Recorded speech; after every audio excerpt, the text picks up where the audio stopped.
کودکان غزه بیمارستان‌ها পরমাণু প্রকল্প ঘিরে ইরানের দরজায় কড়া নাড়ছে জাতিসংঘের নিষেধাজ্ঞা। তবে এতে মোটেও ভীত নয় তেহরান। আয়াতুল্লাহ খামেনি হাঁটছেন নিজের পথেই। জাতিসংঘের নিষেধাজ্ঞা কার্যকর হওয়ার ঠিক আগ দিয়ে বন্ধু রাশিয়ার সাথে বড় পারমাণবিক চুক্তি করেছে ইরান। পাশাপাশি নিষেধাজ্ঞা এলে জাতিসংঘের সাথে পরমাণু চুক্তি বাতিলের হুমকিও দিয়েছে তেহরান। পশ্চিমাদের চাপ মোকাবেলায় শক্তিশালী পাল্টা কৌশল গ্রহণ করেছে ইসলামী বিপ্লবের দেশটি। শুক্রবার ইরানের রাষ্ট্রীয় গণমাধ্যমে বলা হয়, 4টি নতুন পারমাণবিক স্থাপনা নির্মাণের জন্য রাশিয়ার সঙ্গে $25 বিলিয়ন একটি চুক্তি স্বাক্ষর করেছে ইরান। এই চুক্তি এমন এক সময়ে ঘোষণা করা হলো যখন জাতিসংঘ নিরাপত্তা পরিষদে একটি প্রস্তাব নিয়ে ভোটাভুটি হওয়ার কথা রয়েছে। এই প্রস্তাবের মাধ্যমে ইরানের পারমাণবিক কর্মসূচির ওপর আরোপিত আন্তর্জাতিক নিষেধাজ্ঞা কমপক্ষে 6 মাসের জন্য স্থগিত করার চেষ্টা করছে চীন ও রাশিয়া।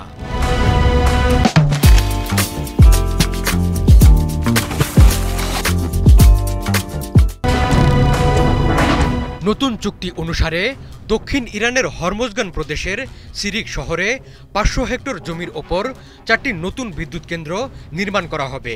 এই অঞ্চল সংযুক্ত আরব আমিরাত এবং ওমানের উপকূলে অবস্থিত।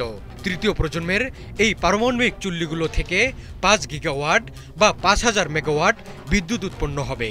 বর্তমানে ইরানের চালু থাকা একমাত্র পারমাণবিক বিদ্যুৎ কেন্দ্র বুশেহর নির্মাণেও সহায়তা করেছিল রাশিয়া। ইরানের লক্ষ্য 2040 সালের মধ্যে 20 গিগাওয়াট পারমাণবিক শক্তি উৎপাদন ক্ষমতা অর্জন করা। নতুন এই চুক্তি তাদের সেই লক্ষ্য পূরণে সহায়ক হবে।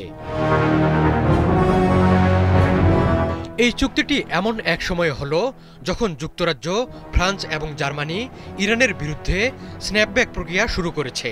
ইরানের বিরুদ্ধে ফের কার্যকর হতে যাচ্ছে জাতিসংঘের নিষেধাজ্ঞা।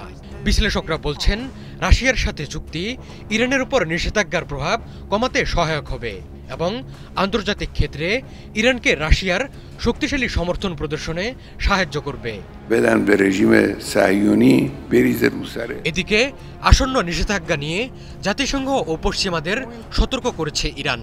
তেহরান জানিয়েছে, জাতিসংঘের নিষেধাজ্ঞা যদি স্ন্যাপব্যাক প্রক্রিয়ার মাধ্যমে পুনরায় আরোপ করা হয় তবে তারা পরমাণু অস্ত্র নিরোধ বিষয়ক চুক্তি এনপিটি থেকে নিজেদের প্রত্যাহার করে নেবে। এনপিটি একটি আন্তর্জাতিক চুক্তি যা বিশ্বব্যাপী পারমাণবিক অস্ত্রের বিস্তার রোধের মূল ভিত্তি। এই চুক্তি অনুযায়ী পারমাণবিক অস্ত্র নেই এমন দেশগুলো অস্ত্র তৈরি করবে না, তবে শান্তিপূর্ণ উদ্দেশ্যে পারমাণবিক প্রযুক্তি ব্যবহারের অধিকার রাখবে। আন্তর্জাতিক আণবিক শক্তি সংস্থা এই দেশগুলোর পারমাণবিক স্থাপনা পরিদর্শন করে তা নিশ্চিত করবে।